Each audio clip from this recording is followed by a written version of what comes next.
ओमज्ञानतिमिरान्धस्य ज्ञानाञ्जनाशलाकया चक्षुरुन्मिलितं येन तस्मै श्रीगुरवे नमः।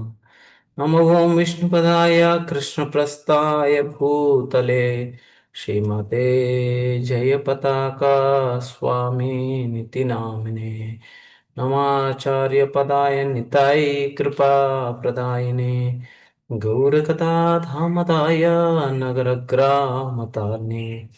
नमो ॐ विष्णुपदाय कृष्णप्रस्थाय भूतले श्रीमाते भक्तिवेदान्ता स्वामी इति नामिने।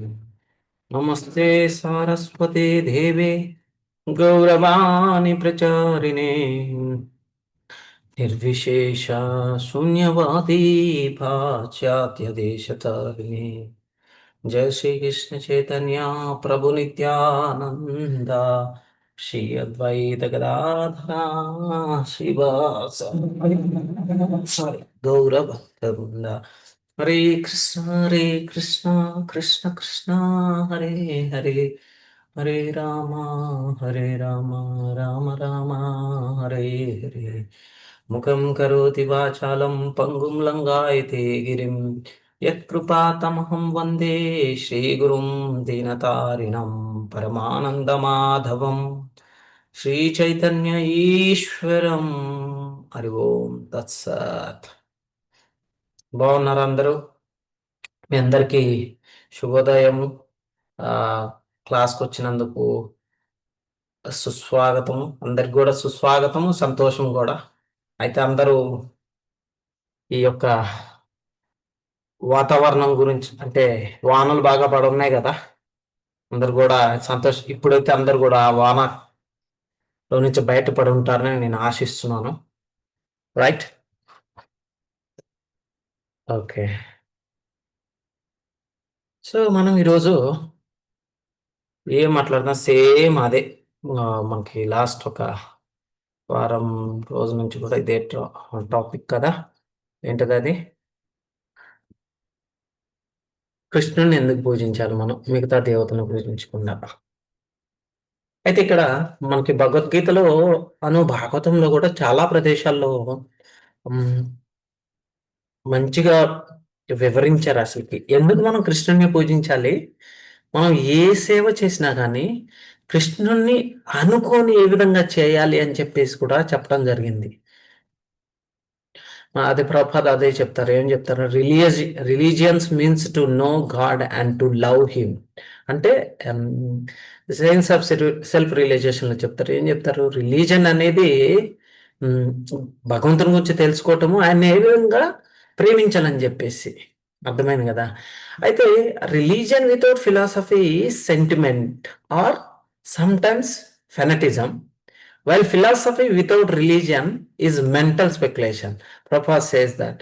ఎందుకు చెప్తున్నాడు ప్రభుపాద్ అది? రిలీజియన్ దానికి ఏదైనా ఒక రిలీజన్ ఉందనుకోండి, నేను హిందూని, నేను ముస్లింని, నేను క్రిస్టియన్ని అని చెప్పేసి చెప్తారు. దానికి సరియైన శాస్త్ర శాస్త్రోక్తంగా లేకపోతే అదేమవుతుందంటే అది సెంటిమెంట్ అన్నమాట. అంటే ఏదో జస్ట్ ఓ ఇది రిజిడ్గా ఇది ఇది ఇది ఇది ఉంది, ఇది ఉంది, దాన్ని సరైన మూలం లేదు. అయితే ఇంకోసారి ఏంది ఇది ఇది అని చెప్పేసి. అయితే అదే శాస్త్రం దానికి రిలీజన్ అంటే ఏదన్నా ఒక పద్ధతి లేదనుకో, మళ్ళీ అది కూడా ఏమవుతుంది, దాన్ని మెంటల్ స్పెక్యులేషన్ చెప్పేసి చెప్పారనమాట. ఇక్కడ మనకి అందుకోసమే భగవద్గీత భాగవతం చదివితే మనకి అక్కడ ఎవరున్నారు? భగవద్గీత భగవంతుడు ఉన్నాడు, భక్తుడు ఉన్నారు. అంతే కదా? భక్తి ఉంది, భగవంతుడు ఉన్నాడు, భక్తుడు ఉన్నాడు. మనకు అందుకే భగవద్గీతలో మనం చాలా అర్థం చేసుకోవాల్సిన విషయాలు చాలా ఉన్నాయి, భాగవతంలో కూడా ఉన్నాయి. అందుకే ఇక్కడ ఏం చెప్తున్నారు? ఏ అపి అన్య దేవతా భక్త యజంతే శ్రద్ధా యాన్వితః తే అపి మాం ఏవ కౌంతేయ యజంతి అవిధి పూర్వకం. అవిధి పూర్వకం. సో ఓ కౌంతేయ, అన్య దేవతలకు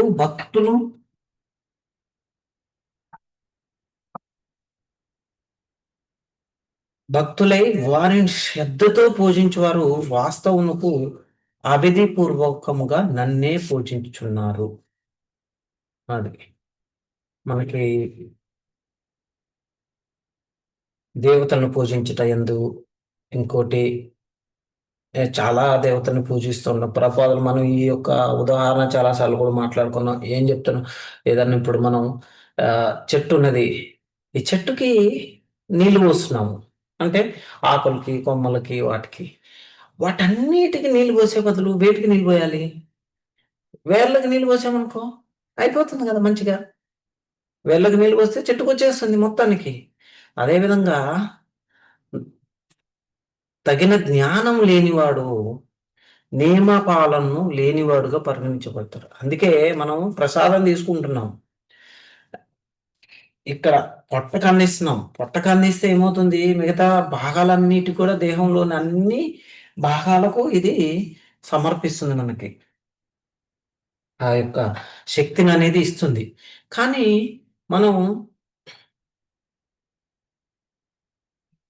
ఎప్పుడైతే భగవంతుణ్ణి మార్గమధ్యంగా చేసుకొని, భగవంతుడు ఈయనే కృష్ణుడే అన్నిటికీ మూలం, సర్వాధికారి అని చెప్పేసి తెలుసుకోవాలి. అది తెలుసుకోకపోతే ఏమవుతుందంటే, మనం ఈ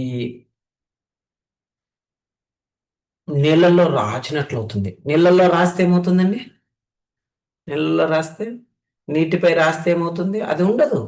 అలానే అవుతుందనమాట. మనం ఇప్పుడు ఇసుకలో నీళ్ళు పోస్తే ఏమవుతుంది?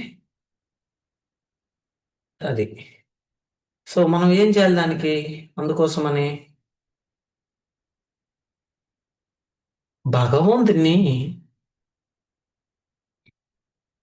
పూజించటం నేర్చుకోవాలి మనం. అందుకే సర్వయజ్ఞ కర్మల్లోని కొన్ని సందర్భాల్లో దేవతలను ఆరాధించబడేది మాత్రం పరమేశ్వరుడు,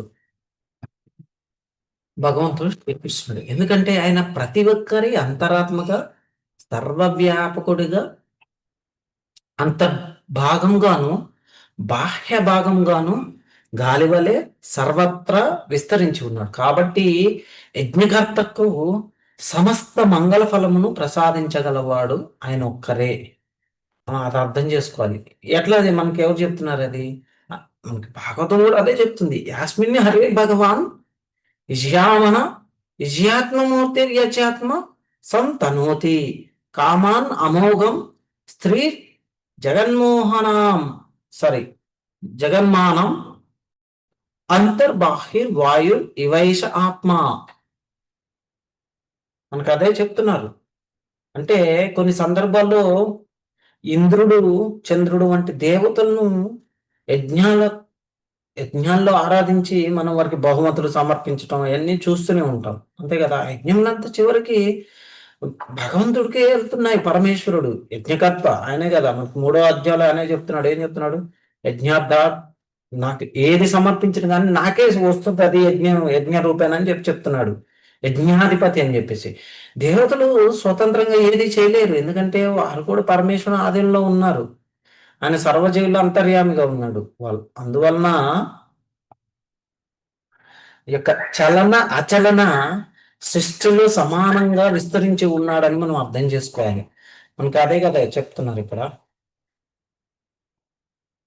కుంతి కుమార, ఇతర దేవతలు విశ్వాసంతో ఆరాధించువారు కూడా వాస్తవానికి నన్నే ఆరాధిస్తున్నారు. అయితే వారు అది యథావిధిగా సరైన జ్ఞానంతో చేయడం లేదు అని చెప్పేసి చెప్తున్నాడు. నిజానికి పరమేశ్వరుడు ద్వితీయం లేని ఏకైక దేవుడు అనమాట. ఆయనకు సమానుడు లేదా ప్రత్యర్థి ఎవరు కూడా లేరు. ఆయన ఎల్లప్పుడూ భౌతిక సృష్టికి అతీతుడు, పరాత్పరుడు. అయితే కొందరు సూర్యుడు, చంద్రుడు, ఇంద్రుడు మొదలైన దేవతలను ఆరాధిస్తారు. తప్పులేదు, ఆరాధించు. కానీ వారే భగవంతునిగా మనం నమ్మకూడదు. నిజమైన వారందరూ కూడా కృష్ణుని యొక్క ఆధీనంలో, కృష్ణుని యొక్క ఆజ్ఞానుసారం నడుస్తూ ఉంటారనమాట. వారు భగవంతుని భౌతిక ప్రతినిధులు అని చెప్పేసి మనం గ్రహించాలి. ఈ దేవతలు పరమాత్మని గుణాత్మక పరోక్ష ప్రతిరూపాలు. అయితే జ్ఞానులు భక్తులు ఎవరు ఎవరో బాగా తెలుసుకుంటారు. అందుచేత వారు నేరుగా పరమేశ్వరుణ్ణి ఆరాధిస్తారు. ఈ యొక్క భౌతిక గుణమయ ప్రతినిధుల చేత మోసపోవను. అంతే కదా. అజ్ఞానం మాత్రం అగుణాత్మక భౌతిక దేవతలను ఆరాధిస్తారు. కానీ వారి ఆరాధన యథావిధిగా ఉండదు. అది అర్థం చేసుకోవాలి మనం. అందుకోసమనే మనకి గిర్హాస్ శ్రుతాయ పుష్పనియా మధుగంధేన భూరినా మథాన్ మత్నా చోన్మతిత్తాత్మన సంయుంతో హరి ద్విష. భాగవతంలో చెప్తున్నారు. ఏమని చెప్తున్నారు? మనం శివుడి పట్ల ఈర్ష్యతో ఉండి మాయామయమైన వేద వాక్యాల సుగంధమైన వాగ్ద్వారాల చేత ఆకర్షితులై అజ్ఞానులైపోయిన వారు ఎల్లప్పుడూ ఫలాపేక్షతో కూడిన కర్మల్లోనే నిమగ్నులై ఉంటారు అని చెప్పేసి.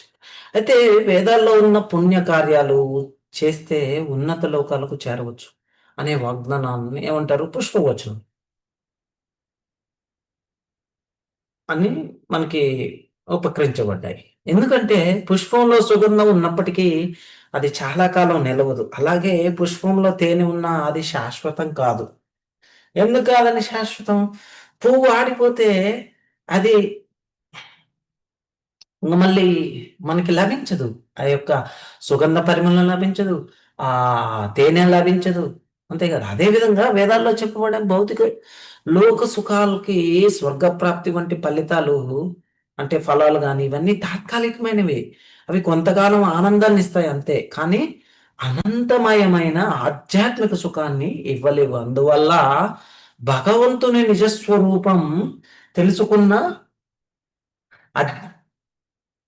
ఈ యొక్క జ్ఞానులు ఫలాపేక్షతో కూడిన కర్మకాండంలో కాకుండా భక్తితో ఆయన్ను మాత్రమే ఆశ్రయిస్తారు. అది తెలుసుకోవాలి మనం. కృష్ణుని ఏ విధంగా ఆశ్రయించాలని చెప్పేసి. అందుకోసమనే మనకి మదరు ఉంటుంది కదా. దేవకి ఏం చేస్తుంది? ప్రార్థన చేస్తుంది. ప్రభు వేదాల్లో కొన్ని కొన్ని కొన్ని నిన్ను వచనంతో గాని మనస్సుతో గాని గ్రహించలేమని వివరిస్తాయి. అయినప్పటికీ నీవే సమస్త విశ్వ సృష్టికి మూల కారణం. అంతే కదా. నీవే బ్రహ్మం, సమస్తం, అతి శ్రేష్ఠుడవు, సూర్యుని వలె జ్యోతిర్మయుడు. నీకు భౌతిక కారణము లేదు. నీవు మార్పు లేనివాడు, భ్రాంతి లేనివాడు, భౌతిక కోరిక లేనివాడు. అందుచేత వేదాలు నిన్నే సారతత్వము అని ప్రకటిస్తున్నాయి. కాబట్టి నా ప్రభు, నీవే సమస్త వేద వాక్యాల మూలము. నిన్ను తెలిసినవాడు క్రమంగా సమస్తాన్ని తెలుసుకుంటాడు. బ్రహ్మజ్యోతి, పరమాత్మ స్వరూపాలు ఇవన్నీ కూడా నీకు భిన్నుడవే అయినప్పటికీ కూడా వాటి నుండి వేరైన వాడు కూడా కాదవు. అందుకే సమస్తము నిన్ను నుంచే ఉద్భవిస్తుంది. నీవే సమస్త కారకుడు. పరమాత్మ, పరంజ్యోతి, సమస్త ఆధ్యాత్మిక జ్ఞానానికి మూలమై శ్రీ మహావిష్ణువు అని చెప్పేసి. అయితే మనకి విష్ణువు అన్నిటికి మూలం. శ్రీ విష్ణువు, శ్రీకృష్ణుడు ఇద్దరు విష్ణు తత్వంలో ఏకస్వరూపులు. ఋగ్వేదంలో ఇలా పేర్కొంది. ఓం తద్విష్ణు పరం పరమం పదం. సమస్తాన్ని వ్యాపించిన పరమాత్మ విష్ణువే మొదటిది సత్యం. అర్థమైంది కదా. జీవులు కూడా విష్ణు యొక్క అంశాలు. వేదాలు చెప్తున్నట్లుగా పరాశ శక్తి వివిధైవ శ్రూయతే స్వాభావిక జ్ఞాన బల క్రియా. విష్ణువుకు అనేక శక్తులు ఉన్నాయి. అవి ఆయన స్వభావ సిద్ధమైనవి. అందువల్ల విష్ణువు లేదా కృష్ణుడు సమస్తం అని చెప్పేసి ఎవరైతే తెలుసుకుంటారో వారందరూ కూడా భక్తులు. అందుకే భగవద్గీతలు ఏం చెప్తుంది? అహం సర్వస్య ప్రభో మత్త సర్వం ప్రవర్తతే. ఆధ్యాత్మికంగాను భౌతికంగాను ఉన్న సమస్త సృష్టికి నేనే మూలం. సమస్తం నన్నే ఉద్భవించి కృష్ణుడే సర్వకారణ కారణం అని చెప్పేసి చెప్తున్నా ఆయనకి ని- విస్తరించిన రూపమే నిరాకార బ్రహ్మజ్యోతి. అర్థమైంది కదా. అయితే కృష్ణుడి నుండే ఉద్భవించినప్పటికీ ఆయన పరమ పురుషులు వ్యక్తిగత స్వరూపంతో నిత్యుడే. అహమాదిదేవానం బ్రహ్మ విష్ణు మహేశ్వరుకు కృష్ణుడే అధికారం, అనే అధికారి. అందుకే బ్రాహ్మణో హి ప్రతిష్టాహం బ్రహ్మజ్యోతి, నాపై ఆధారపడిందని చెప్తున్నాడు. అందుకే కదా ఈ చెప్పేది, ఏప్యన్య దేవత భక్త యజంతే శ్రద్ధాయాన్వితా తేపి మామేవ కౌంతేయ యజంత్యత్పినిధి విధిపూర్వకం.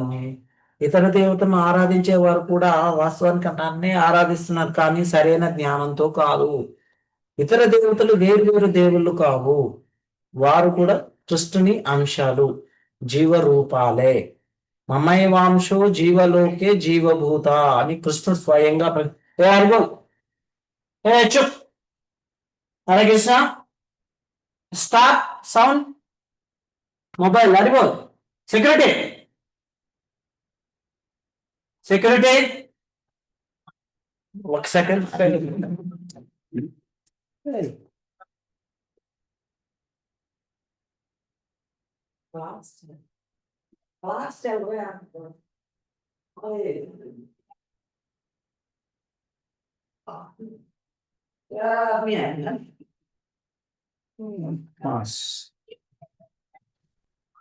Sorry for interruption.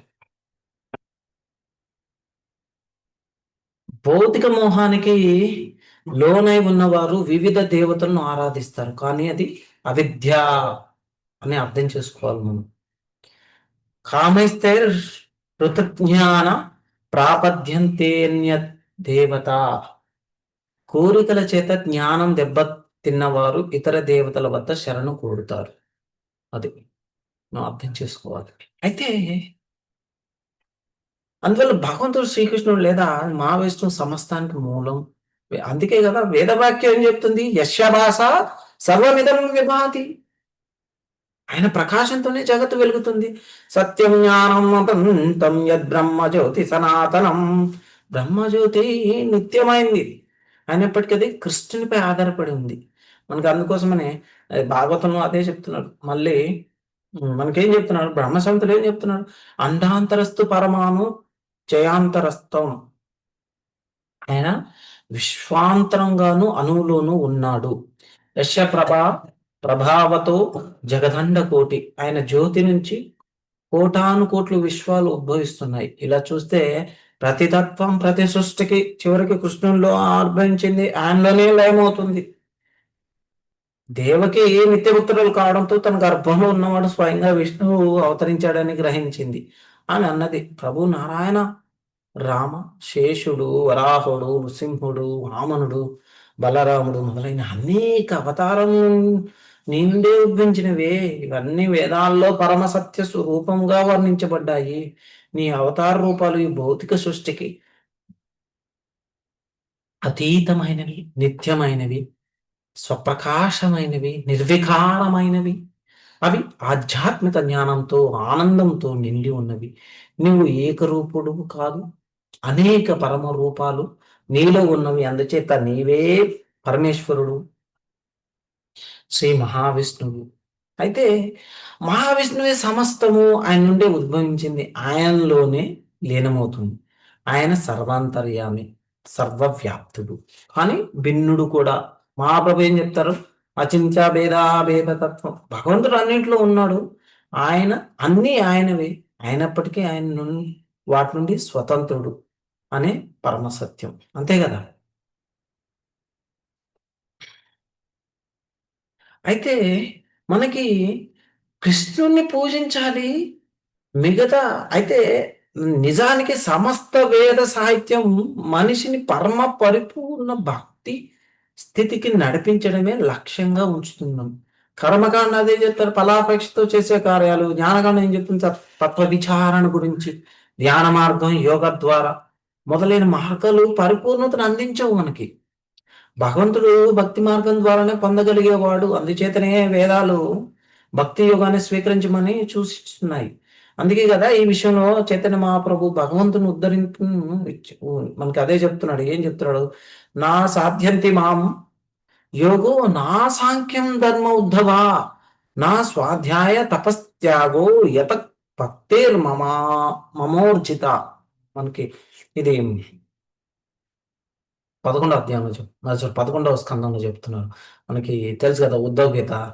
అందుకే భక్త్యాహం ఏక్య గ్రాహ్యం శ్రద్ధోధ్యాత్మ ప్రియ సతాం భక్తి పునాతి మన్నిష్ట స్వాపకాం అపి సంభవత్ సంభవాత్ సంభవాత్. అంటే ఏం చెప్తున్నాడు? ఓ ఉద్ధవా, ఓ ప్రియమైన ఉద్ధవా, ఏం చెప్తున్నాడు? యోగము, సాంఖ్యము, ధర్మాచరణము, తపస్సు, విరాగము ఇవన్నీ నాకు అంత ప్రీతినివ్వవు. ఎంతవో భక్తి ఇచ్చినంతగా. నేను నా నిజస్వరూపంతో భక్తులకే అందుబాటులో ఉంటాను. నాపై భక్తి స్థిరంగా ఉండు. ఇవన్నీ అవసరం లేదు. అతి నీచ జాతి అయినా చెందిన వారైనా సరే నా సేవచే పవిత్రులు అవుతారు అని చెప్తున్నాను. అందువల్లే భక్తి చేయాలి మనం. ద్వారా పరమపురుషుని పొందవచ్చు మనం. అందుకోసం ఏం చేయాలి మనం? వేద సాహిత్యం అంతా చివరికి భక్తిని పరమసిద్ధిగా అంగీకరిస్తున్నదని గ్రహించాలి మనం. ఎలా అంటే ఒక పేదవాడు ఉంటాడు. అకస్మాత్తుగా అమూల్య నిధి పొందితే ఆనందపడతాడు. అలాగే భక్తుని పొందిన వారికి భౌతిక దుఃఖ స్వయంగా తొలగించిపోతాయి. అంటే తొలగిపోతాయి. భక్తి ఎదుగుతున్న కొద్దీ భగవద్భక్తి ప్రేమ పుడుతుంది. ప్రేమ పెరిగిన కొద్దీ భౌతిక బంధనాలు కరిగిపోతాయి. కానీ భక్తి లక్ష్యం బంధన విమోచనము కానీ కష్ట నివారణము కానీ కాదు. కృష్ణ ప్రేమ, దేవ ప్రేమ అనే అసలు గమ్యం. అది భక్తి అనేది. అది భగవంతునితో ప్రేమమైన సంబంధమును అనుభవించేస్తుంది మనకి. అయితే వేద సాహిత్యం అంతా కూడా ఈ సత్యాన్ని బోధిస్తుంది. జీవుడు భగవంతుడి మధ్య ఉన్న ప్రేమ సంబంధాన్ని, జీవుని నిత్య ధర్మం అనేది మనం గ్రహించాలి. అందుచేతనే వేదాల్లో కృష్ణుడే పరమ కేంద్ర బిందువు. కృష్ణ జ్ఞానం ద్వారానే సమస్త జీవ సమస్యలు పరిష్కరించబడతాయి. అందుకోసమే మనకి చైతన్య మహాప్రభు పద్మ పురాణంలో ఉదాహరణ ఇస్తారు. ఏం చెప్తారు? అనేక పురాణములు వివిధ దేవతారాధనను సూచిస్తున్నప్పటికీ అవి భక్తుల్లో గందరగోళం కలిగిస్తాయి. కానీ లోతుగా పరిశీలిస్తే ఏమవుతుంది? సమస్త పురాణాలు పరమేశ్వరుడు కృష్ణుడిని పరమారాధ్యుడిగా ప్రతిపాదిస్తున్నాయి. ఉదాహరణకు మార్కండేయ పురాణంలో దుర్గాదేవి లేదా కాళీ ఆరాధనకు సూచనలు ఉన్నప్పటికీ అదే పురాణాన్ని చెప్తుంది అన్ని దేవతలు దుర్గాదేవి సైతం విష్ణువుల శక్తులే అని చెప్పేసి చెప్తుంది. ఎవరైనా చెప్పారనుకోండి, ఏ మార్కండేయుడు శివుని వర్షిప్ చేస్తాడు కదా, మీరు మార్కండేయుడు ఆయనకు తెలుసు సత్యం ఎవరో అర్థమైంది. అందుచేతనే పురాణాలు అంతిమంగా విష్ణువుని పరమేశ్వరుడుగా ఏకారాధ్యుడిగా ప్రతిపాదిస్తున్నాయి. మనకి ప్రత్యక్షంగా అని పరోక్షంగా అని సమస్త ఆరాధనలు చివరికి పరమేశ్వరుడు కృష్ణునిచే లక్ష్యంగా ఉంచుకున్నా. అదే కదా మనకు చెప్పేది. ఏం చెప్తున్నాడు మనకి పద్మపురాణంలో? ఆరాధన విష్ణు ఉత్తమం అని చెప్పేసి. మనం ఇతర దేవతలను ఆరాధించే వారు కూడా వాస్తవానికి నన్నే ఆరాధిస్తున్నాను కృష్ణుడు చెప్తున్నాడు ఈ శ్లోకంలో 9:23లో. కానీ సరైన విధి ప్రకారం కాదు. అయితే మనం భాగవతంలో ఏమి మనకి స్పష్టంగా చెప్పబడింది ఏంటంటే, వేద సాహిత్యంలో ఉన్న కర్మకాండ అంటే యజ్ఞాలు కానీ, జ్ఞానకాండ ఇందాక చెప్పుకున్నాం కదా, తత్వచింతన, ఉపాసన కాండ, వివిధ దేవతారాధన అన్నీ చివరికి విష్ణు పూజనే లక్ష్యంగా ఉన్నాయి మనకి. అర్థమైంది కదా! యజ్ఞాలు కూడా విష్ణు సంతృప్తి కోసం చేయబడతాయి. అందుకే విష్ణువుకు మరో పేరు యజ్ఞేశ్వరుడు, యజ్ఞాధిపతి అంటారు. మనకి సృష్టి ప్రారంభ స్థితి అంటే అంటే చూడండి అప్పుడు భక్తులు లేకపోవచ్చు. నార్మల్‌గా మనం గూడా ఏంది ప్రారంభ స్థితిలో ఉన్నప్పుడు భక్తులుగా నియోఫైట్స్ అంటే ఇంకా ఆధ్యాత్మిక స్థితికి రాలేదు మనం. క్రమ్ ఎక్స్‌క్యూజ్ మీ. ప్లీజ్ క్షమించండి. క్రమంగా పై స్థాయికి చేరడం కోసం వేదాలు మనం తగిన రీతిలో దేవత ఆరాధనను సూచించినట్లు గ్రహించేసి, దాని ఉద్దేశం ఏందో గ్రహించేసి, ఆరాధన ద్వారా మెల్లగా విష్ణు సేవలో నిమగ్నం అవుతాం మనం.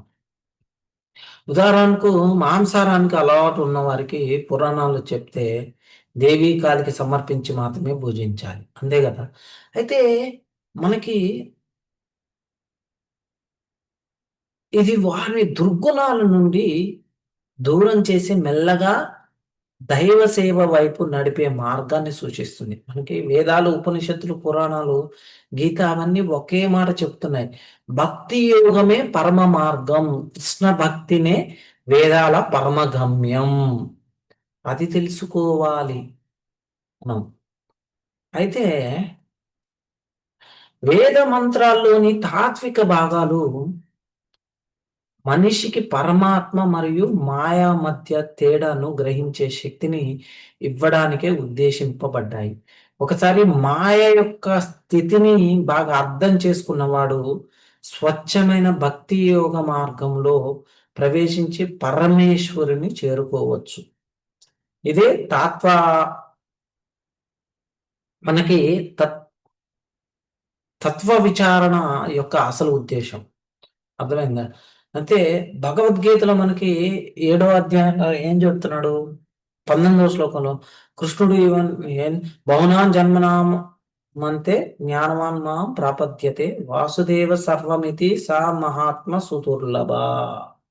అనేక జన్మాల పాటు తాత్విక విచారణ చేసిన వారు చివరికి నన్నే వాసుదేవుడని తెలుసుకొని నా శరణు పొందుతారు అని చెప్పేసి చెప్పడం జరుగుతుంది. కాబట్టి వేద సాహిత్యంలో ఉన్న అన్ని యజ్ఞ కార్యాలు కూడా దేవతారాధనలు చూసుకున్నా గాని, తత్వ విచారణ చూసుకుని ఇవన్నీ కూడా చివరికి ఎవరిని దరి చేరడం కోసం, కృష్ణుని దరి చేరడం కోసం. అంతే కదా! అందుకే చైతన్య మహాప్రభు మనకి వారి యొక్క సనాతన గోస్వామితో సంభాషణ చూసుకుంటే చైతన్య మహాప్రభు సనాతన గోస్వామికి కృష్ణుని అనేక రూపాలను, ఆయన అనంత వైభవాలను వివరించారు. ఆయన ఆధ్యాత్మిక జగత్తు, వైకుంఠ లోకాలు, భౌతిక జగత్తు, విశ్వాలు, జీవరాశుల స్వరూపం గురించి వివరించారు. ఆధ్యాత్మిక లోకాలు పరాశక్తి అంటే భౌతిక జగత్తు మాయాశక్తి ద్వారా సృష్టించబడ్డాయి. కృష్ణుడు స్వయంగా తన అంతరంగ శక్తి అంటే చిత్ శక్తిలో నిత్యంగా విరాజిల్లుతున్నాడని చెప్పేసి మనం అర్థం చేసుకుంటున్నాం. అయితే ఆధ్యాత్మిక శక్తి, భౌతిక శక్తికి తేడా ఏంటి? శ్రీమద్ భాగవతం ద్వితీయ స్కందంలో మరియు మనకి భాగవతం 10వ స్కందంలో కూడా అదే చెప్తున్నారు. ఈ 2 శక్తుల మధ్య తేడాను స్పష్టంగా వివరిస్తున్నాయి. చైతన్య మహాప్రభు అదే చెప్తారు. శ్రీధర్ స్వామి ఏం చెప్తారంటే దశమ స్కందంలో కృష్ణుని లీలలు వివరించబడతాయి కదా! ఎందుకంటే ఆయనే సమస్త ప్రపంచ జీవులకు అన్నిటికి కూడా ఆధారం. కాబట్టి ఆయన్నే నమస్కరించాలి మనం. ఈ జగత్తులో 2 తత్వాలుంటాయి. ఏంటిది? ఆశ్రయ తత్వం. సమస్తానికి ఆధారమైన పరమ సత్యం కృష్ణుడు. ఆశ్రిత తత్వం. ఇంకోటి ఆ పరమ సత్యానికి ఆధీనంగా ఉన్న సమస్త సృష్టి. ఈ భౌతిక సృష్టి యొక్క ఉద్దేశ్యం ఏంటి అంటే జీవాత్మకు విముక్తి లభించి తిరిగి ఆశ్రయ తత్వమైన కృష్ణుని చేరడం. అందువల్ల అన్ని దేవతలు, జీవులు, శక్తులు, భౌతిక అంశాలన్నీ కృష్ణుడిపైనే ఆధారపడి ఉన్నాయి. కృష్ణుడు పరమ సత్యం, సర్వాశ్రయం, సర్వకారణ కారణం. అందుచేత శ్రీమద్భాగవతంలో మనకు అదే చెప్తున్నాడు. సమస్తం ప్రత్యక్షంగా గాని, పరోక్షంగా గాని కృష్ణుని పైనే ఆధారపడి ఉంటుంది. అయితే కృష్ణుని స్వరూపము గోలోక బృందావనాధిపతి అనేంటి చైతన్య మహాప్రభు వివరించారు. కృష్ణుడు నందమహారాజు కుమారుడు, పరమాత్మ స్వరూపుడు, సర్వకారణ కారణుడు, సర్వావతారుడు,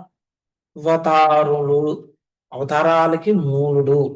అయితే ప్రజ ప్రజల్లో ఆయన ఒక యవన కృష్ణ బాలుడిలా కనిపిస్తాడు. ఆయన రూపం నిత్యము సచ్చిదానందమయము, పరిపూర్ణ జ్ఞానమయము. ఆయనే ఆశ్రయం, ఆయనే అధిపతి. మనకి అదే కదా బ్రహ్మ సంహితలో చెప్పేది. ఏం చెప్తారు? ఈశ్వర పరమకృష్ణ సచ్చిదానంద విగ్రహ అనాదిరాదిరి గోవింద సర్వకారణ కారణం. అంటే ఏంటి? మళ్ళీ కృష్ణుడే పరమేశ్వరుడు, సచ్చిదానంద స్వరూపుడు, ఆదిమూలుడు గోవిందుడు, సమస్త కారణ కారణుడు. మనకి అన్నమయ్య కీర్తనలో కూడా చూసుకుని అన్ని ప్రదేశాల్లో బ్రహ్మమొక్కటే, పరబ్రహ్మమొక్కటే, నిండైన బ్రాహ్మణుడు ధరితి ఒక్కటే, చండాలుడుండు ధరితి ఒక్కటే. మనకి అన్నీ ఒకటే. ఈ సమస్తాలు అన్నీ కూడా కృష్ణులోని లీనమై ఉన్నాయని చెప్తున్నారు మనకి. అయితే గోలోక బృందావనం ఇది ఆధ్యాత్మిక జగత్తులో అత్యున్నత లోకం అని మనం గ్రహించాలి. ఏతేషాంస కళాపుంసం కృష్ణస్తు భగవాన్ స్వయం. మన భాగవతం అదే చెప్తున్నాడు. ఇతర అవతారాలు అన్నీ కూడా కృష్ణుని విస్తార రూపాలు, కానీ కృష్ణుడే స్వయం భగవానుడు అని చెప్పేసి మనం గ్రహించాలి. అందుకే కృష్ణుడు 3 మార్గాలు ఉంటాయి. ఏంటి? కృష్ణుని తెలుసుకునేందుకు. 1 జ్ఞాన మార్గం, యోగ మార్గం, 2 యోగ మార్గం, 3 భక్తి మార్గం. అయితే జ్ఞాన మార్గం ఏంటి? బ్రహ్మజ్యోతిని, కృష్ణుని నిర్విశేష కాంతి తెలుసుకోవడం. యోగ మార్గం ధ్యానం ద్వారా పరమాత్మ రూపంలో కృష్ణుని గ్రహించడం. భక్తి మార్గం కృష్ణ చేతన భక్తి, స్వయంగా భగవంతుడు కృష్ణుడు అని తెలుసుకోవడం. చూడండి ఎంత తేడా ఉందో మనం ఆలోచించాలి. ఏంటది? బ్రహ్మజ్యోతికి వెళ్తాము, కృష్ణుని ఆయన నిరాకారవాది అనే నిర్విశేష కాంతి, ఆ కాంతి ఉంటుంది అక్కడ కృష్ణుడు, ఆయన దాని మీద మనం ఆ ఏకాగ్రత నిలుపుతాం. పరమాత్మ రూపంలో కృష్ణుని గ్రహించడం. ఒకసారి అంటాం, ఆ 3 పిల్లలిద్దరు అంటే భార్యాభర్తలు ఇద్దరు కొట్టుకున్నప్పుడు ఏమవుతుందంటే, అంటే చిన్న జరుగుతూనే ఉంటాయి. అప్పుడు ఏం జరుగుతుంది? పరమాత్మ అన్ని చూస్తూనే ఉన్నాడులే. ఎందుకంటే ఒకసారి భర్త వినడనమాట. భార్య చెప్పింది. భర్త వినకపోతే చెప్తుంది. అన్ని ఎప్పుడు కూడా నేను చెప్పింది విను, పరమాత్మ చూస్తూనే ఉంటాడులే అని చెప్పేసి. అర్థమైందా? స్వయంగా భగవంతుడు కృష్ణుడు అని తెలుసుకోవటం భక్తి, కృష్ణ భక్తి చేత జరుగుతుంది అది. మనకి అందుకే వదంతి తత్వవదస్ తత్వం యత్ జ్ఞానం అద్వయం బ్రహ్మేతి పరమాత్మేతి భగవాన్ ఇది శక్యతే. మనకి ఈ 3 మనం ఎన్నోసార్లు మాట్లాడుకొని ఈ 3 గురించి తెలుసుకోవటమే పరమ సత్యము. పరమ సత్యాన్ని తెలిసిన వారు ఆయన 3 రూపాల్లో వివరిస్తారు. అదే కదా చెప్పుకుంది. నిరాకారము, అంతర్యామిగా అంటే భగవానుడుగా, పరమాత్మగా, భగవానుడుగా. అయితే బ్రహ్మజ్యోతి అండ్ సూర్యుని యొక్క ఉపమానం ఏంటిది? కృష్ణుని నిర్విశేష బ్రహ్మజ్యోతి ఆయన శరీర కాంతి మాత్రమే. ఇలా అయితే సూర్యుడు, సూర్యకాంతి సూర్యదేవుడు వేరు స్థాయిలో ఉన్నట్లే బ్రహ్మజ్యోతి అనేది కృష్ణుని స్వరూప ప్రభ మాత్రమే. అందుకే మనకి మళ్ళీ బ్రహ్మ సంహిత చూసుకుంటే గుర్తుంటుంది కదా. బ్రహ్మ సంహిత చదువుతారా మీరు? చదవాలి మనం అప్పుడప్పుడు. యశ ప్రభా ప్రభావతో జగదాండ కోటి కోటిశ్వశేష విశుద్ధాది విభూతి అభినం తద్బ్రహ్మ నిష్కల్మ అనంత శేషభూతం గోవిందవాది పురుషం తమహం భజామి. అనేక విశ్వాలు వ్యాపించి ఉన్నంత అనంత బ్రహ్మజ్యోతి కృష్ణుని వ్యక్తిగత కాంతి, ఆ గోవిందుని నేను భజిస్తున్నాను, పూజిస్తున్నాను. అయితే పరమాత్మ ప్రతి జీవిలో ఉన్న కృష్ణుని అంతరిక విస్తార రూపం. అందువల్ల ఆయన్ను ఆత్మానం అఖిలాత్మనం అని పిలుస్తారు. Excuse me. కృష్ణం ఏనాం అవేహిత్వం ఆత్మానం అఖిలాత్మానం. కృష్ణుడు సమస్త జీవుల్లో ఉన్న ఆత్మల ఆత్మ బృందావనంలో ఆయన మానవుడిలా ప్రవర్తించిన ఆయన పరమాత్మ స్వరూపుడు. అయితే కృష్ణుని విశ్వరూప విస్తారాలు భగవద్గీతలు ఏం చెప్తున్నాయి? ఏకాంశేన స్థితో జగత్.